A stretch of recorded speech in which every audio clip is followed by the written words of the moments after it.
see so many people here today is wonderful. When Graeme rang me and asked me, told me what he was doing, and we were looking for some funding, which we, with the Bendigo Bank, was very able to donate to this book to make it possible. And you know, I was able to write a foreword there, which I think is the smallest part of the book. It's only very brief, but it was a delight to be able to do that, and also to share some of the information that I've been gathering over the years as I've been researching similar stories of the soldiers as we take the students from Chinning High School to the Western Front every year. So I had an interest in this, and I'm very pleased that somebody had the time and the inclination and the skill to assemble such a wonderful record of the soldiers from this area. So I'd like to now ask Mick Kewen to do the Adelong Masterclass.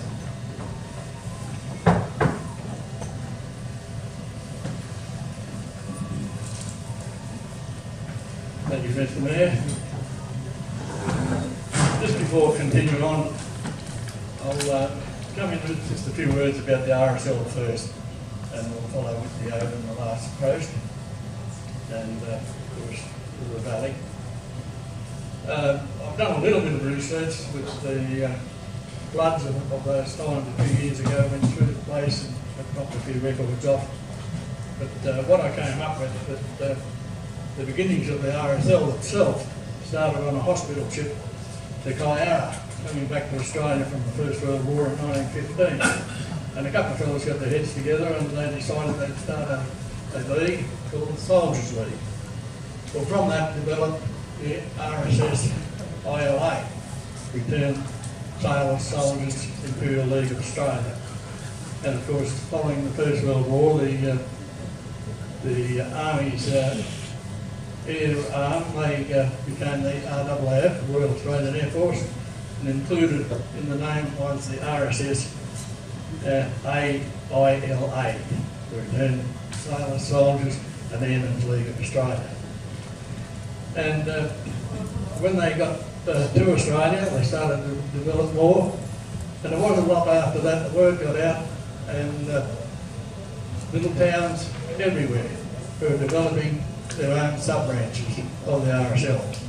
I'll refer to it as the RSL, which it is now. And one particular one was Adelong. They weren't slow to get off the out of the blocks.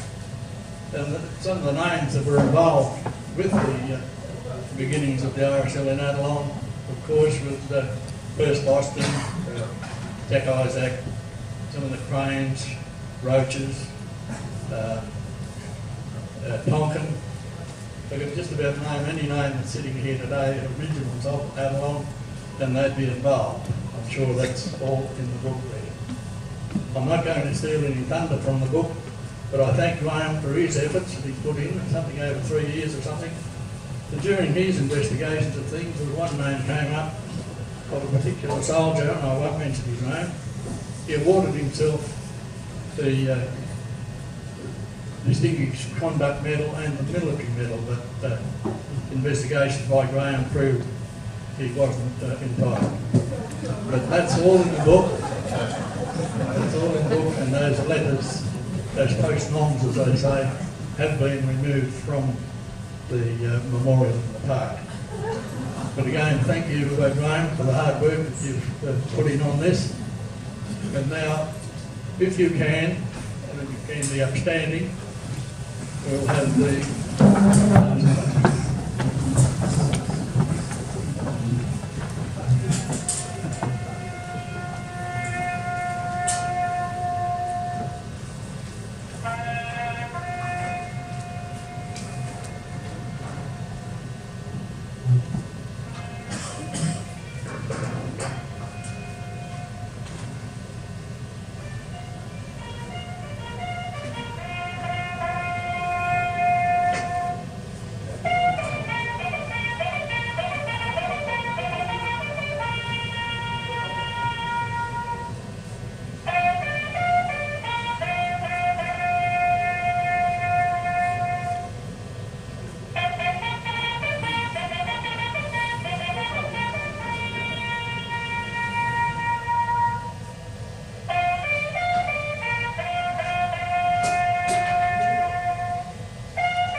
They shall grow not old, as we that are left grow old. Age shall not weary them, nor the years condemn. At the going down of the sun and in the morning, the morning blessed rest with you.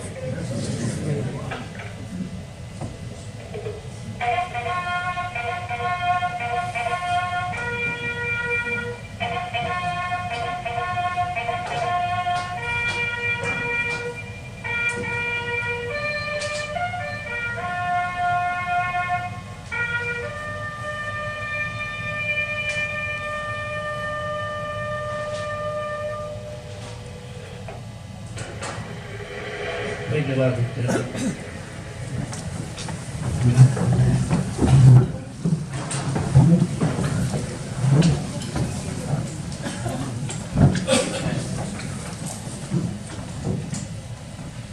Thanks, Mick.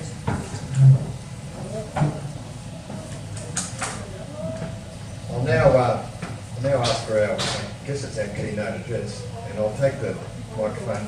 What do you want to do? Sitting down there?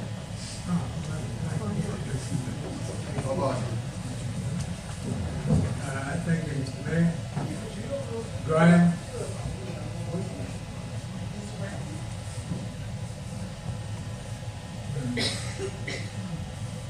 Mr. Mayor, Graeme, and ladies and gentlemen. Graeme, I have a confession to make. This is the first book launch I've ever been. But having said that, I'm delighted to be here, and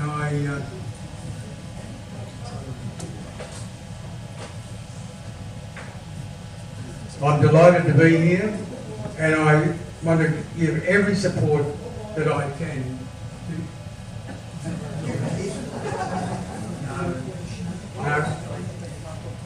give every support that I can to this book about the wonderful men that Graeme has so adequately portrayed in this book.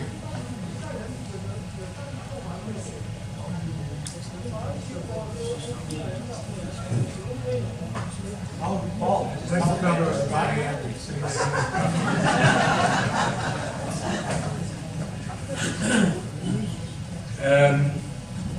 where was it? Anyway, I'm delighted to be here and to give every support that I can.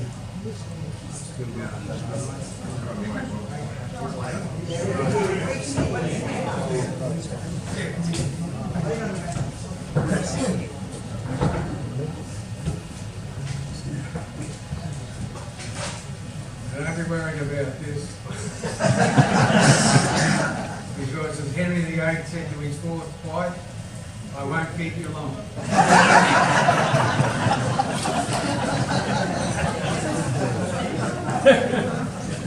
Now, when I was a little boy, growing up in that little street of Adelong out there, my grandmother, at various stages, had the licensee.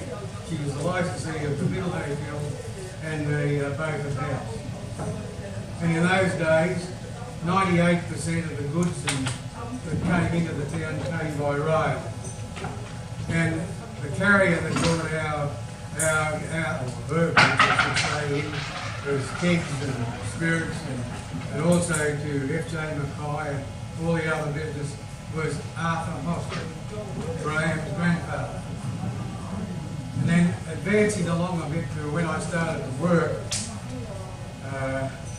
which was in about the 1950s, things that had changed a little bit, but it was then Arthur Hosken and his son Noel.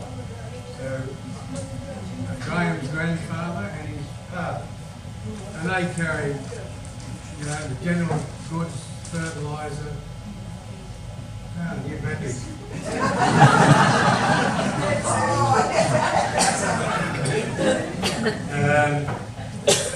I've had a lot of interruptions in a few minutes. But there was fertiliser, and then as Graeme just mentions in his book there, they ran us down into bulk fertiliser and all those things. So I became closely associated with Noel, his father, and arranging things, and particularly when they got into the livestock game. There was a lot of organising and to and froing and arranging the loads and things like that. So I got to know them very well, and his mother Dot. I can remember in my bachelor days enjoying the odd baked dinner there with them, which I was very grateful.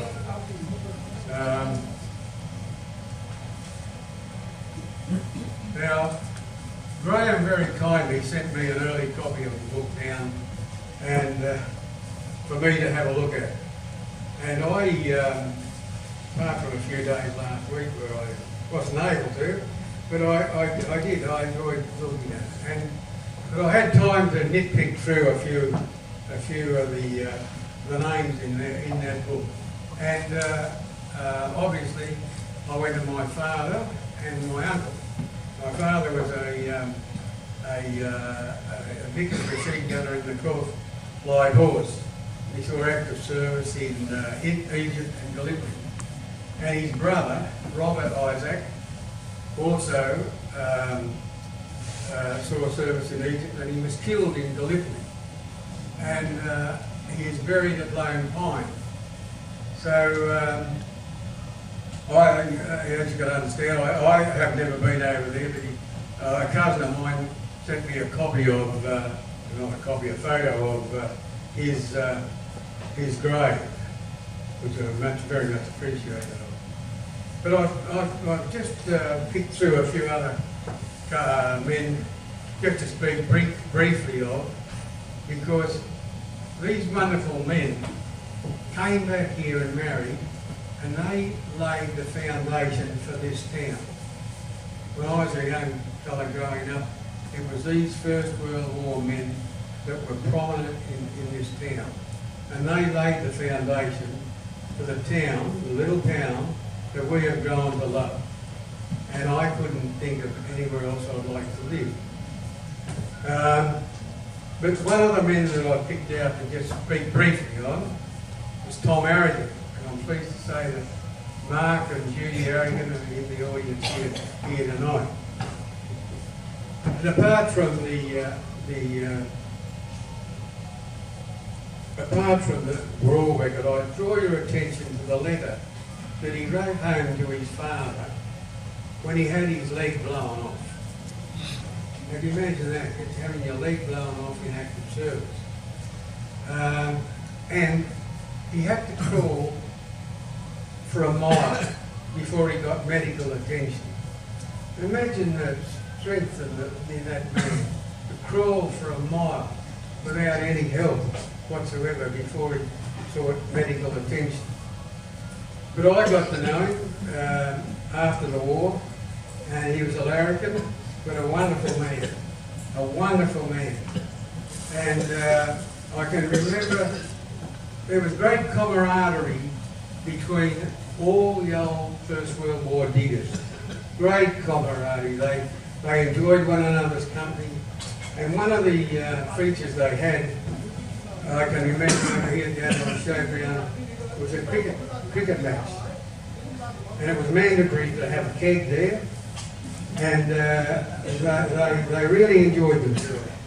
But I can always think back to a great humour. When Tommy Harrigan, with his wooden leg, when it was his turn to bat, they drove him out to the wicket in his car, DZ025. and I was there, and I can remember it. And what a wonderful man. And another story that with Tom Harrigan was where another cricket football match get Battler. Oh, terrible day. You know what the days are like in Battler in the winter time. And we were, of course, I think there might have been a little for the spectators. And on the way home in the car, coming out of Adelong in the 1950s,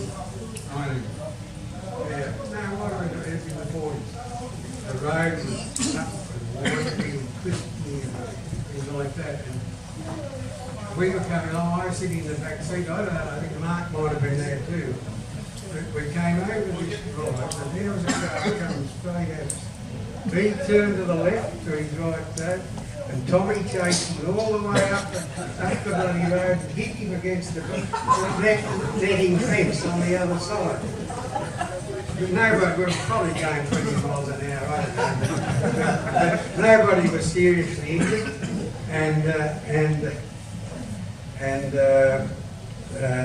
Alan Barber was following along behind us, and he had the garage here next door where the car park is, and so he fixed things up there, so that was the end of the story. But a wonderful man, and he's just a typical, he died at a very early age, I think about 53, but wonderful man. The other one was, that I'd like to mention was Dooley Taylor. Dooley Taylor was 5'3", weighed 128 pounds. He was molested. What a wicked fighting machine he must have been. But he was a gentleman. He was a true gentleman. Now, when he came home from the war, Dooley opened a menswear shop, right where Ray White has got that display, where the real estate display. But Dooley had one fatal flaw in his sales program, that if you bought anything from him, he'd take you over the road to the pub and buy you a drink. So needless to say, Dooley didn't last too long in business. But another thought, actually, Dooley and Tom Harrigan must have been good mates, because at one stage, I remember some of those old diggers telling me that Dooley was very sick, and they went through dreadful conditions over there. But Dooley was that sick that he couldn't carry his gear, and Tom Harrigan carried it for him. So that's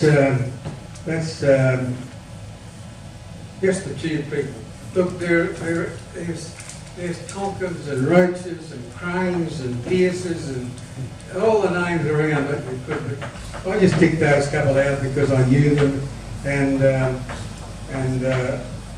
I just like to draw your attention to them in the book when you get it, and read their stories. Now, I'm astounded at the amount of time that Graeme must have spent researching material, and the meticulous way he has gone about it. And there's something there for everyone. There's something there for everyone here to read and to really enjoy it.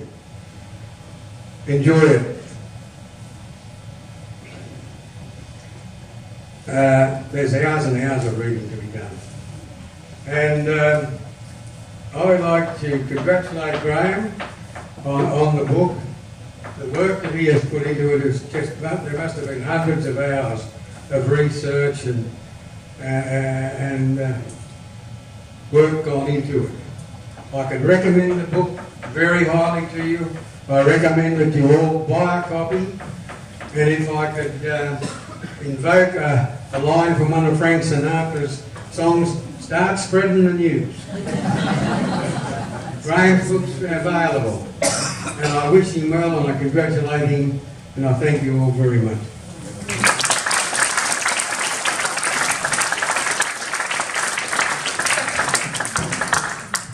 Thanks very much, Bob. And just picking up on that, on a couple of those people we spoke about. It's very, when you buy the book, have a read of Tom Harrigan's letter, where he talks about his losing his leg, and I think he says he lost the hoof to his dear old dad. So it's well worth a read, that one. And also to Dooley Taylor, when Robbie Nuss saw me when we were doing the story on the Wyden letter, some of you may remember, and he said, "Look, I've got an album here that used to belong to Dooley Taylor, and it was under the bar of the club, and it was covered in cordial." And he said, "I've cleaned it up and I've got it here. and he said, will you take it to the War Memorial and donate it, which we did when the Whiting letter was donated to the War Memorial. So some of those photos actually appear in the book. So it's really good that some of that material and some of those photos and some of almost ephemera is not lost, but is saved and looked after into the future. I'd now like to ask Graeme to respond, I guess, and to tell us all he has to say.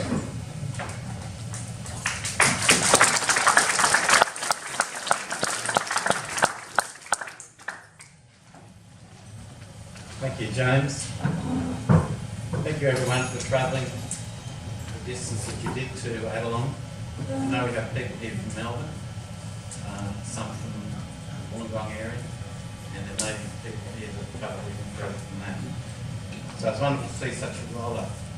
Thank you, James, for being the MC today, and the photos that you mentioned were a godsend, because I did find that probably because there was no professional photographer in Adelong, it was hard to find photos of these men in their uniforms.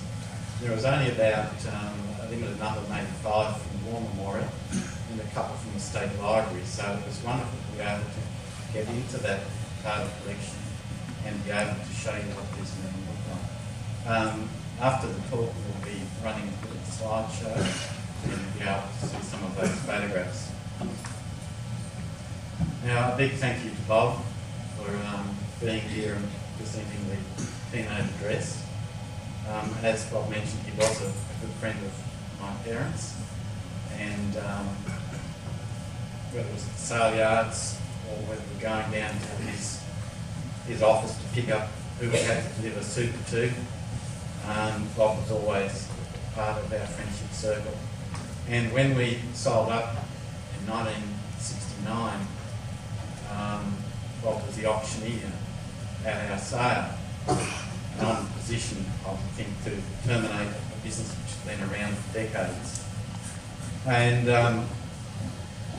was telling Bob at our reunion we had in Adelong in 2016 that I remember Bob came to dinner once, and Dad getting stuck into him for about the time you settled down and got married. It wasn't long after that he dated Helen.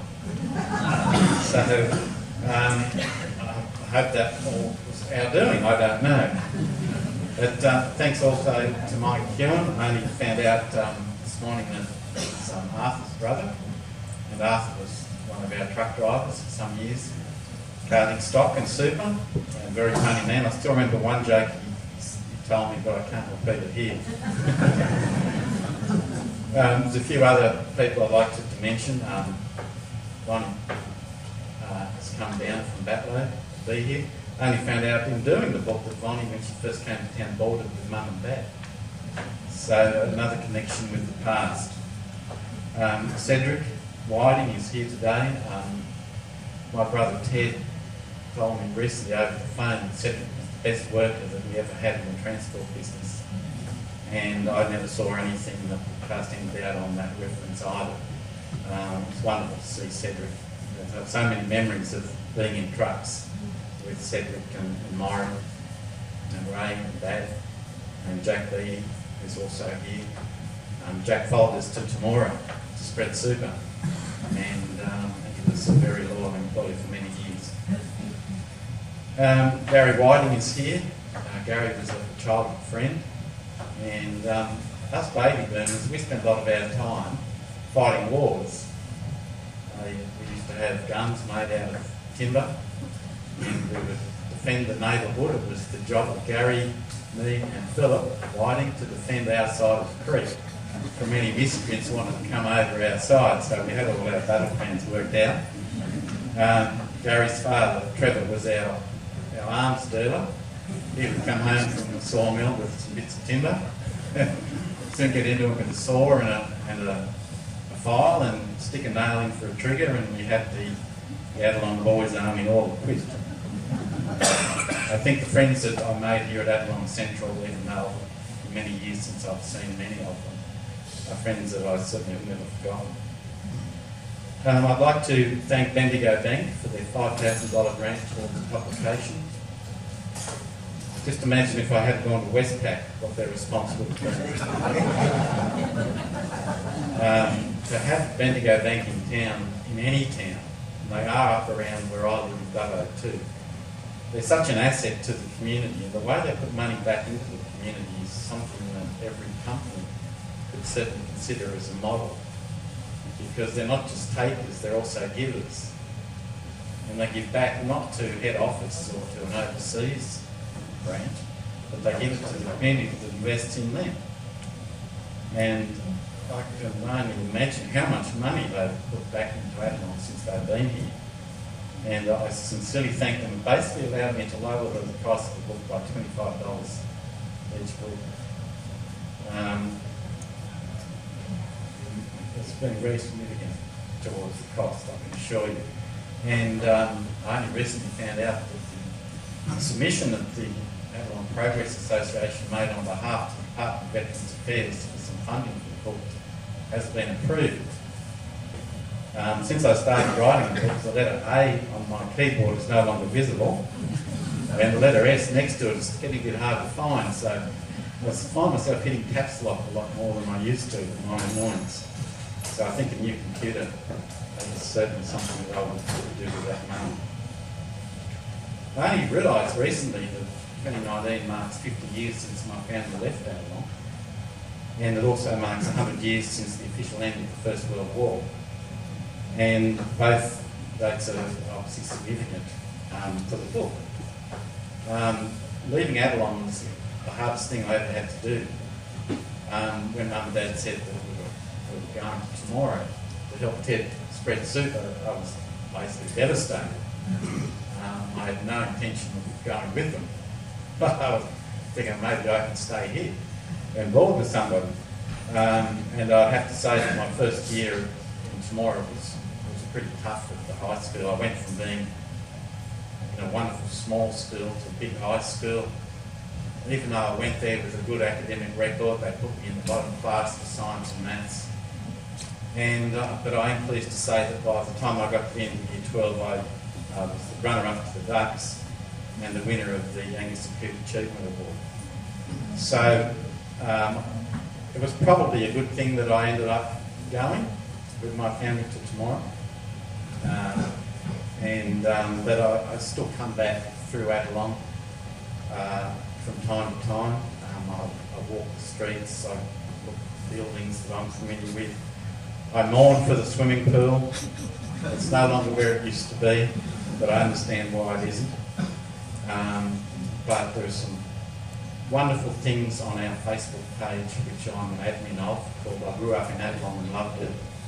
If you are on Facebook, it's the only site that you want to ever be on, because it's very friendly, there's no swearing, it's wonderful, and there are so many photos up there of the past, going way back to the 1920s. So I do recommend you look at it, or get your grandchild to look at it for you, and you can look over their shoulder. Because it's been a wonderful thing of bringing people together, and also to gather information for the book. Because if I had a question like, where's West Creek? I had an answer from about 5 people in a few hours, and they all agreed. So that was good, because sometimes you ask a question on Facebook and you get about 5 different answers, and none of them are what you want, because you don't know which one's correct. Probably none of them in some places I've been. So bringing people together today has been wonderful. I'm sure that you people will also reacquaint yourself with people you may not have seen for a while. So I could talk today, I better not. But I thought I should say a little bit about how I ended up here today. When I went to Dubbo School of Distance Education as head teacher at HSID, I was given charge of junior history. And one of my staff members came in one day with his father's, his grandfather's and great-grandfather's diaries from World War I. And I think it was then that I realised what I was actually holding was something that had been on the Western Front for 3 years. And it really got me thinking it's an amazing resource, so we should be doing something with this for school. And about the same time I discovered that National Archives in Canberra had released some service records of World War I soldiers. So My grandfather was a digger, and so I accessed his record and worked out, you know, pretty well how to read it. I thought I was on the right track. Then there was an article in the paper by the publican Byrock, 85 kilometres south of Bourke. He had a digger buried up in the Byrock Cemetery since 1921. And the Byrock Cemetery hadn't been used since 1932. He wanted to know something about the soldier, so I foolishly rang up and said, oh yeah, I know a little bit about how to read a record. And that's probably changed my life more than anything, because Byrock Tidy Town was created as a result of the desire by the publican to do up the cemetery. And it was amazing. In 1998, Byrock population 23 won New South Wales Tidy Town. It was all because of that digger. We had articles in the paper, in the Sydney paper, written by a leading journalist about Byrock and about our soldier. They had students win history prizes based on that soldier. We had relatives visit with his lost medals. We contacted his family back in Scotland and England, and they came to his grave. And that made me realise that World War I history is not dead. It didn't die 100 years ago. It still affects communities today. It's still a force for good. And it was only last year that I went through Kulak Cemetery and found a grave over there. Who couldn't find him on the wall of honour. I said, why isn't he on the wall in Canberra? And after researching him, we found out that he should have been on the wall of honour, and his name will be put on there when they next recast their bronze. So they're still making history based on these men. So, 1996, I co-wrote a book called Four Australians at War, which was featured on A Current Affair, and I'm pleased to say that was in a nice way. I wasn't getting chased down the street by journalists on high hurdles. Ray Martin helped took up the camera, and then we had a 10-minute story on this. In 2002, I published Digging for Diggers, which was a book designed to tell people how to do your own ancestors' research. Don't pay people to do it. You can do it yourself. And that book sold many copies and it was shortlisted for an Educational Excellence Award. 2005, I co-wrote Wellington's Finest, which was a 750-page book which looked at all the soldiers in Wellington, New South Wales and District. 2012, the same co-author and I did Aurora's Finest in Western Victoria, a town very similar to Adelong actually. And since 2005, I've been editing a magazine called Digger, which belongs to the Families and Friends of the First AIF Association. And as my wife will tell you, it's all unpaid, and it does occupy a lot of my time, but I love doing it. But you never know what's going to turn up in the mail or email. It's amazing what stories families have. And if Bob's anecdotes have been, every family you've given me anecdotes, the book would have to be 2-volume set. So I know that those stories are there, and I hope to pass them on to the future generations so that those stories are not forgotten. It's amazing what's out there. As a child, of course, I participated in the Anzac Day March in Adelong, and for many years it sort of irked me. When we have a minute's silence, what am I supposed to be thinking? And it was only when I started to get into soldier research that you really need to think of people that actually existed. You can't just close your eyes and think of a soldier in uniform. You need to have a name to a face. You need to know a person's story. Then you can really remember them. We can keep their memory alive once we understand what those people did, what their lives were like. So that's why I've, for many years now, been writing soldier stories. Sure, I can talk about the Battle of Hullycourt, the Battle of Ramallah, I can talk about Poitiers, I can talk about the Middle East campaign, but to me, AIF history is the history of the men themselves and the nurses themselves. What did they do? And to do that, we go to National Archives in Canberra, where we can find the most documented part of their lives. You see, people didn't just volunteer their life, go overseas and come back, hopefully come back. And nothing's written down. It was just, oh, they were there. That's all. They were there. They went, they came back. All that help. Everything they did was written down. Where they went, when they went, what happened to them, how long they were there, what were they sick of, where were they wounded, what wounded them, what hospital did they go to, what training camp did they end up in, what ship did they journey on. All of these things are written down. So writing military history, I found, was surprisingly easy because it's there. See, history is the study of the written word. And when you can find documents that are primary sources, that's where history begins.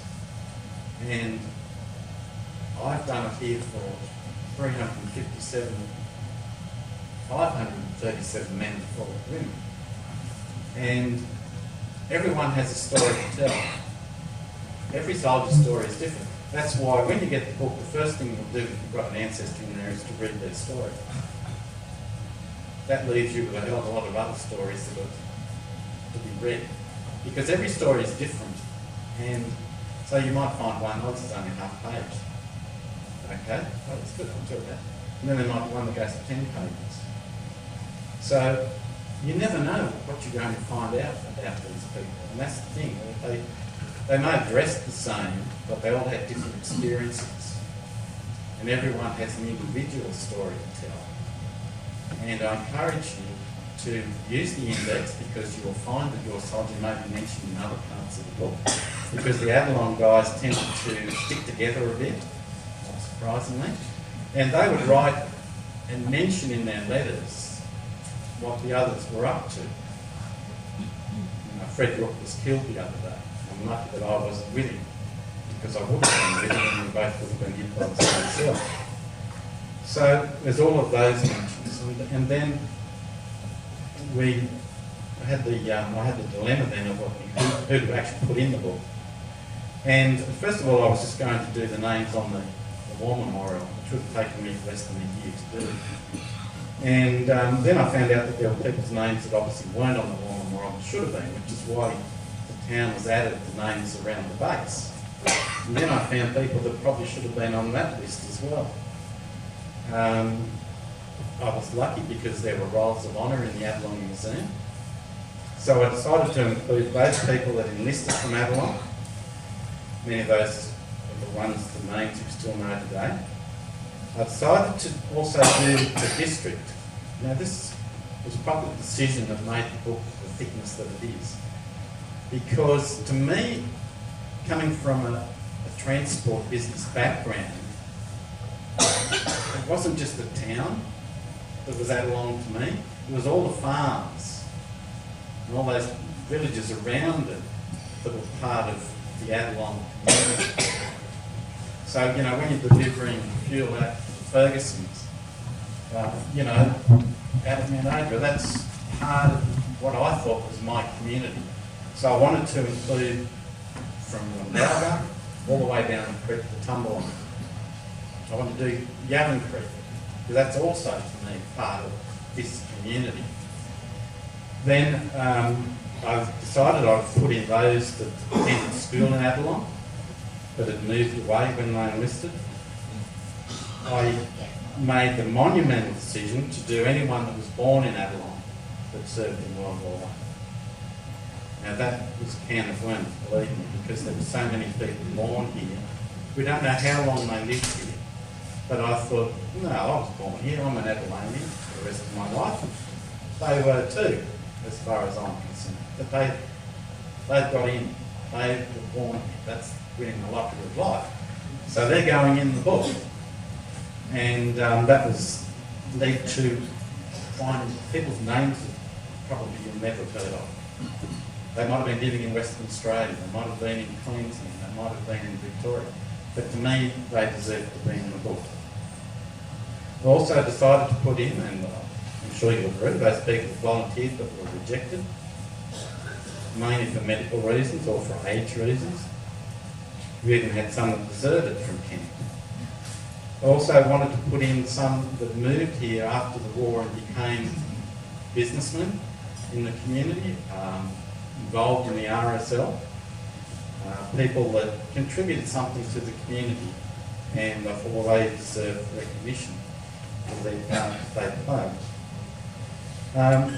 In the other books that I've worked on, there was one thing I felt was lacking, and that was, how did the community respond to their young men going away? You know, you can write stories about soldiers, but what about those that were left behind that had to bear their absence? So I wanted to really get into, what did the townspeople do? How did they react? So this involves farewelling soldiers, welcoming them home, raising money, raising volunteers, because not everybody wanted to go, of course. What did the schools do? How did they raise funds? What did the women do? And the ladies? The ladies, unfortunately, were very much unrecorded. And I am annoyed by that, but I understand why. It was the time. So everyone was known by their husband's initials, for a start. Even their obituaries sometimes.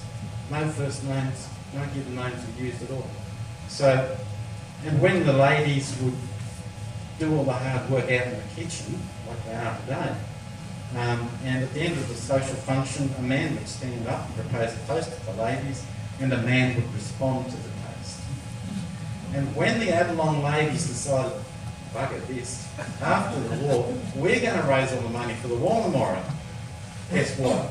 When the War Memorial was unveiled, no woman spoke. So we've come a long way since then. But that's what it was like at the time. And we can't say, well, you know, hindsight, it shouldn't have been like that. That's the way people were. We accept it, that's the story.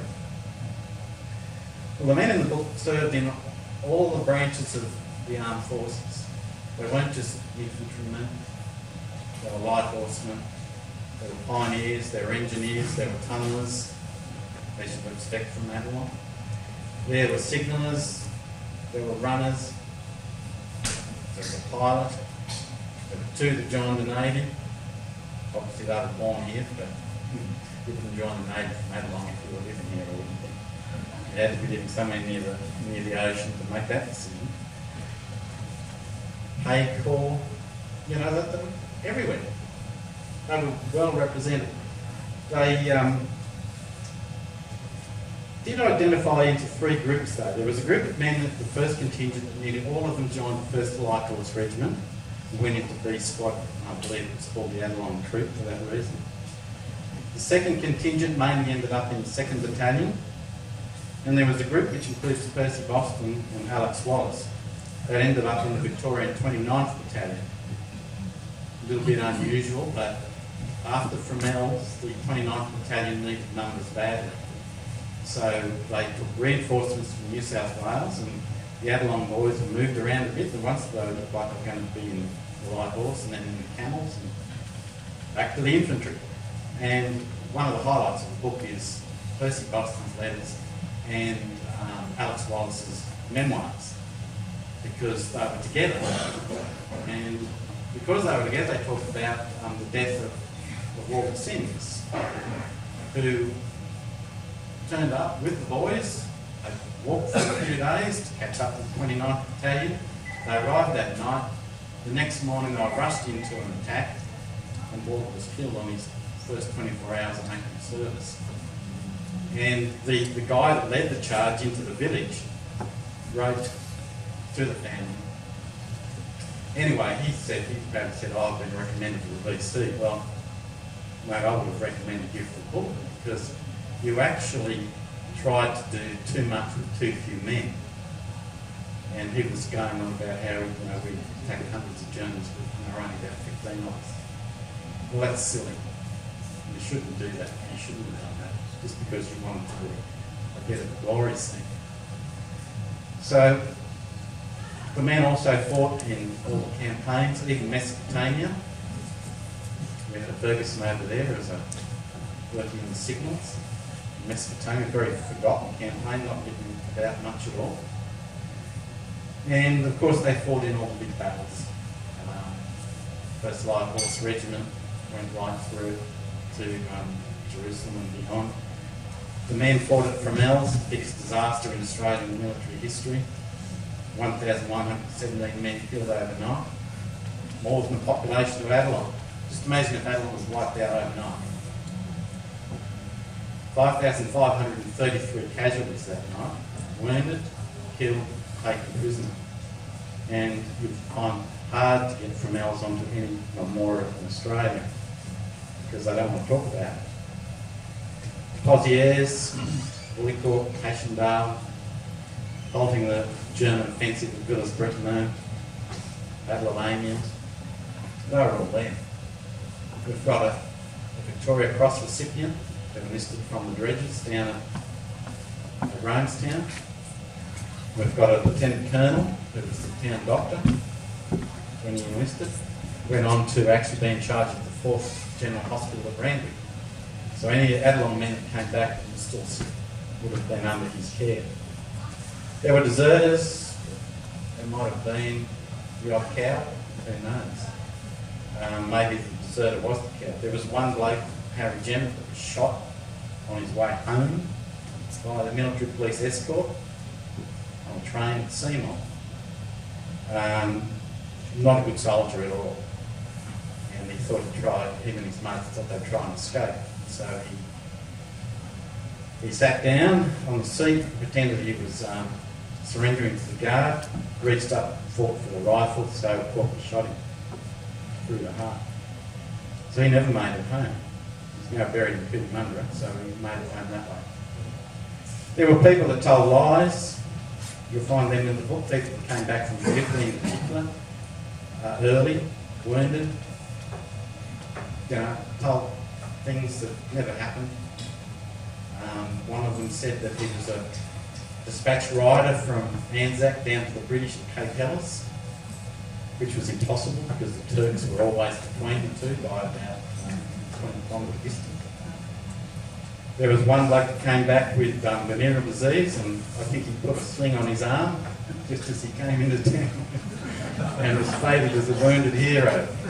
So look, there's all these stories, and you won't know who's who, what's what until you read them. They were characters, definitely. I'd like to acknowledge W.W. Birkinshaw, a leading citizen at the time. I did have co-authors for this book, and that was people like W.W. Birkinshaw, those people that wrote the newspaper columns. The information was published in the Chinook paper, the Adelong paper, the Albury Banner. Who were those people? And the only clue I ever found was in one Albury Banner column, at the end was the name W.W. Birkinshaw. Now, Mr. Birkinshaw was the newsagent after getting out of the mining industry. I think he probably wrote all the articles because they were all so well written, and he knew everything. He could tell you that Mrs. Smith was sick and wasn't expected to hang on for much longer. He could tell you who'd been to Sydney for the weekend. But he was a person that, as newsagent, could tap into the information in the town and report it. He probably thought for the day paper. Well, I'm happy to say that Mr. Birkinshaw was reported for history, and it's in the book. Another man who was the equivalent in Tumbalong was Waldo Sipthorpe, who did so much for the war effort. And I've mentioned people like this in the book. There's Mr. Benson, there's Mr. Heather, Mr. Krause, that just for 4 years did nothing but think, how can we maintain morale, support the men, and keep the town together. The efforts that they did should not be forgotten because they just maintained that enthusiasm for so long. 4 years, just imagine that.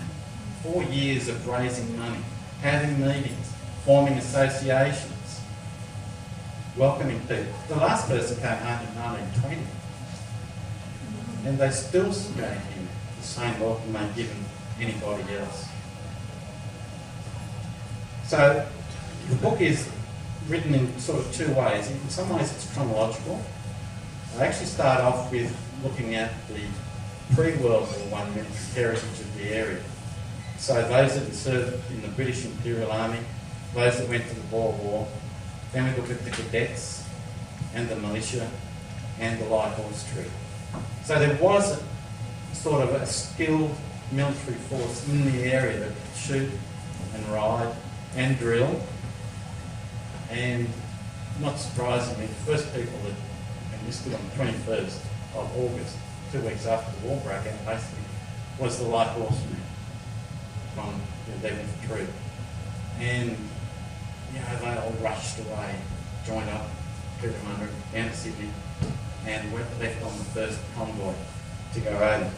So it has a chronological approach because towards the end of the book, it's looking at what happened post-war with the memorials, those sorts of things. That's also alphabetical.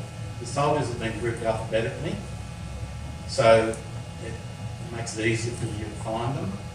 And really, when you're working from rolls of honour anyway, it's the logical thing to do is to work down the roll. Has everything been done? Well, is there anything left to do? Well, I'll leave that for you to do because coming up, the federal government is releasing the repatriation files of these men. There's only a few online at the moment, but the one that I did access for annals was over 400 pages. And I thought, my God, I hope they haven't opened up all these files. I'll be here forever. And but it was interesting to see how these soldiers were looked after the war. So repat files are something you should look out for. If you find your soldier was court-martialed, those records can be read in Canberra if you swing up book ahead at archives. The prisoner of war statements are the same. Hard to find, but they do exist and you can access them.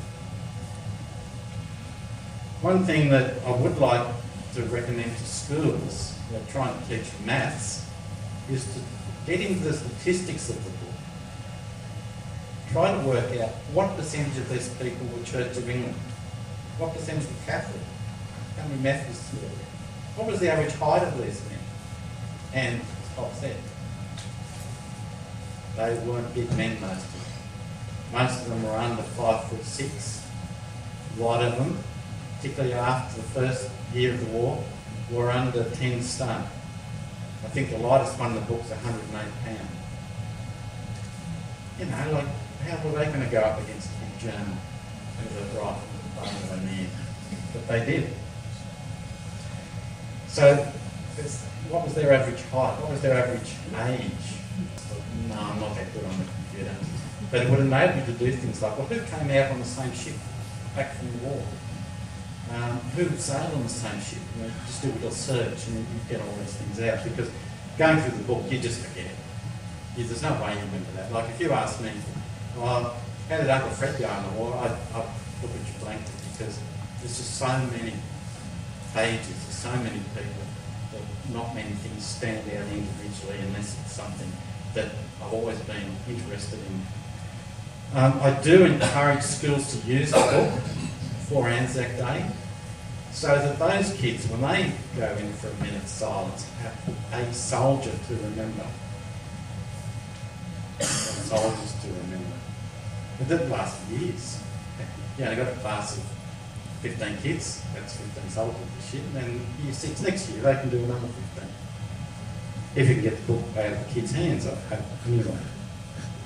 Another thing I encourage is, before Anzac Day, find out which soldiers are buried in the Adelong Cemetery and place a poppy on their grave. There's some up there that probably visited regularly, but I would say there are some that haven't had a visit for a long, long time. There's one buried up there that died in the 1920s from effects of gas. His wife probably left the district soon after. Who's been back? Well, I did. I touched the headstone and said a few words. So just a little poppy to know that not forgotten. Look, sadly there are people up there that are in unmarked graves, and it looks like Chimney doesn't know where they are. One thing that was particularly sad was when one of the soldiers, and I won't name him because I must admit I confused him with a couple of others. His funeral was the biggest Adelong I'd ever seen. When people were arriving at the cemetery gate, the queue was still down at the church. That soldier has an unmarked grave. A man that was so popular and so respected has an unmarked grave. Maybe you can do something about it. I know that the Families and Friends of the First AOF are involved in the headstone project in Tasmania and South Australia where we are putting headstones on graves. But you need to know where they are. The unmarked grave. Maybe you just need to put something out on a plaque. These World War I soldiers are buried in this cemetery in an unknown location. I'd like to run through some thanks. I can see I'm sending you to sleep probably. But I'd like to thank Adelong Museum, particularly Chris Gately, for being such a support. Jane Boston for giving me Percy's letters. Erin Ferguson for letters. Roy Greatorex, who's James Greatorex's son from Melbourne. Stephanie Smythe for allowing me to use Alex's memoirs. And James for allowing me access to his collection. Sometimes I did make contact with descendants of these men in other parts of Australia and they would say, yeah, I think Fred's got a photo of him, I'll ring you back. I never heard from them again, sadly. I'd like to thank the Adelong Progress Association. Really, what an amazing organisation. You know, so a cynic could come into town and say, well, I haven't done much, have they? Because it still looks the same as it did 50 years ago. But progress doesn't have to be changed. Progress is making things better. Progress is keeping things as well. And the Adelong Progress Association, my grandfather was on it in the 1920s. I'm glad to see it's still here today. And what can I say? They're providing the catering. Lara Resort Club has provided the venue. All the, no cost to me. Amazing. And, well, what can I say about Fiona Matthews? Apart from the fact that you could claim her, the country would be a lot better off. I see on her email that she says she's an accountant, but really I think she should call herself an event manager because they're worth more money. And they can live in Sydney, and they can travel the world, and they can meet famous people. But Fiona just does a magnificent job for her little town. And she's been such a big help to me over the last month in particular. When she wrote the submissions for the funding to start with me. But everything that you see here today, she's organised. She's organised me. Helen, my wife, organises me as well. So I'm very lucky to have such two capable women looking after me this week. And look, Fiona, all I can say is thank you. What a magnificent job you've done. And if I can ever write you a reference, or do a reference over the phone to a potential employer, I would certainly love to do that. So thank you. Talking about change and continuity, I think one thing that I was thinking the other day is if these men from 100 years ago would come back today, what would they think about Adelong? I think they'd be ecstatic because it still looks very much the same as it did when they left. They could go up to the school and see the classrooms they sat in. They can go to the Royal Hotel and have another beer. They can walk along the main street and say, oh, that so-and-so shop hasn't changed much at all, has it? They can probably see the house that they might have lived in. They have changed. We haven't got a reason at it. Who cares? We like it the way it is. And it's people like the Progress Association that are doing their best to make sure that the community is looking to the future but also preserving the past. And that's what sets it apart. Well, I'd like to finish with some quotes. The first one I have included in the book. There's two great figures of the 20th century in Australia. One was Donald Bradman, and one was Charles Bean. Charles Bean was the person that wrote 6 volumes of the official history of the AIF and edited the other 6 books. He started at the end of World War I and finished in the middle of World War II. Amazing man. And he was like me. He had to work out, what the heck am I going to say at the end of the book? How am I going to finish it? And I was the same. I said, how do I finish it? And I thought, well, I'm going to do what any sensible person would do, and I would quote from Bean. He said this: 23 years ago, the arms were handed in. The rifles were locked in the rack. The horses were sold. The guns were sheeted and parked in storage for other gunners. The familiar faded green uniform disappeared from the streets. But the Australian Imperial Force is not dead.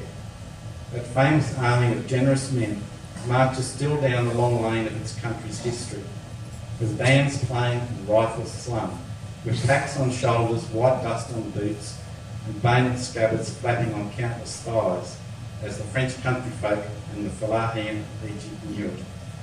What these men did, nothing can alter now. The good and the bad, the greatness and smallness of their story will stand. Whatever of glory it contains, nothing new can now lessen. It rises, as it will always rise, above the mist of ages, a monument to great-hearted men and for their nation possession forever. I reckon it probably took him a year to compose those 3 paragraphs, because it just carries so much emotion and so much imagery within it. So I'm going to finish with a quote from one of our boys, a man called Dick Whittaker, who enlisted from Tumbalong, and Dick was a bit of a character. And he came back to a farewell for a mate, Tom Diamond. Now, Tom was too overcome to respond. So Mr. Dick Whittaker, a friend and returned soldier, responded on his behalf.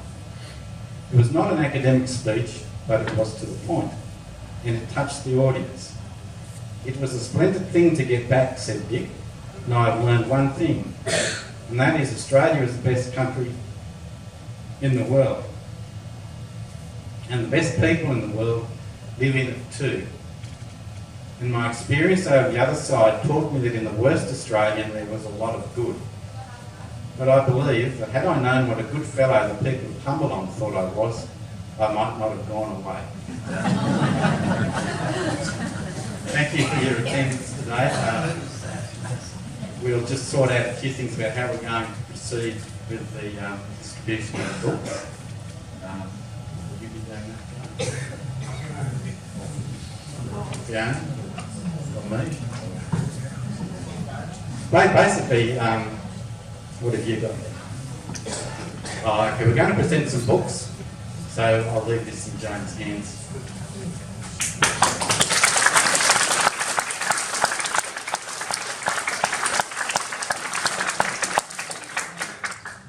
Thank you very much, Graeme.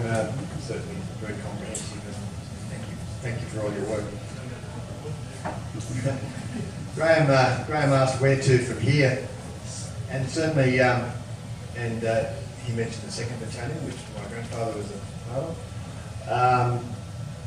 The 3rd Battalion's another one that a few of the locals went away were in. But I think the 1st Light Horse and Colonel Harris's, who took them away from Tumut, there's certainly a lot there that can be further explored, and that's a very, very interesting one to look at. Graeme, also you mentioned the records at the cemetery, and unfortunately council now holds those records, but the records prior to council holding were all held by the various parishes and churches, and it depends on how much the rector or the priest or whatever consumed on the day as to how accurate the actual records are. So it's a bit hard to sort of work out, but anyhow. Also Fiona's been a godsend to our community, and I'd like to personally thank her as well. And also the Bendigo Bank. Now the Bendigo Bank, the bank has recently bought the post office, which is their community post office. The bank has now given away in excess of $1 million back to the community. And if you're not banking with the Bendigo Bank, have a bit of a think about it, or encourage other people to do so, and give back where you live. And look, the board and the staff are very, very thankful of everybody who is involved in the bank, and I think it's just a wonderful thing. Just in closing, before we present some books, James Joyce, 1904, said, history is the nightmare from which I'm trying to awake. But Graeme, don't awake, call it a dream, and just keep dreaming and keep writing. So it's wonderful to see what you've completed, so thank you. Can I ask Rose if you could come up here and present books, firstly to St Joseph's School and the captains of St Joseph's.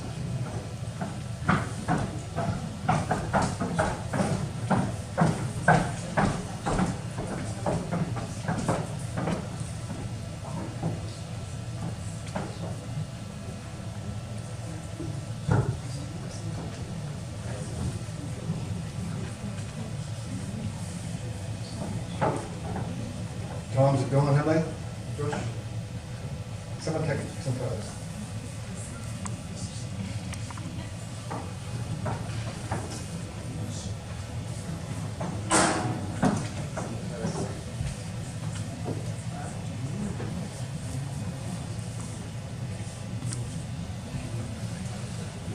Fiona doesn't want to speak. She's behind the scenes.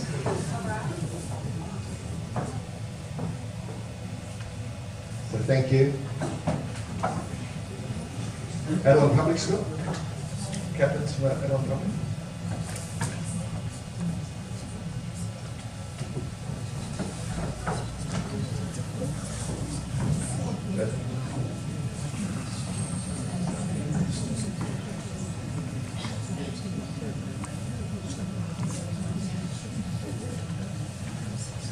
Thank you.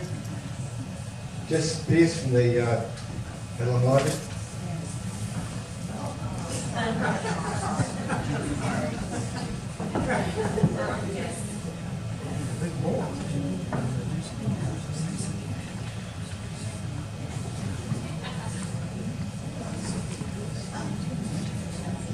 And Margaret Bentley from the Adelong Museum.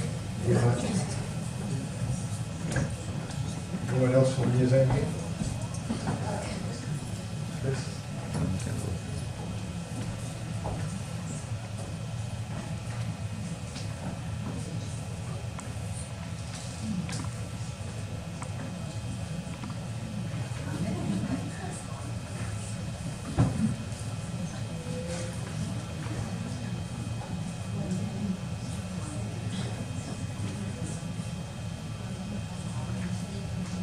Thank you very much.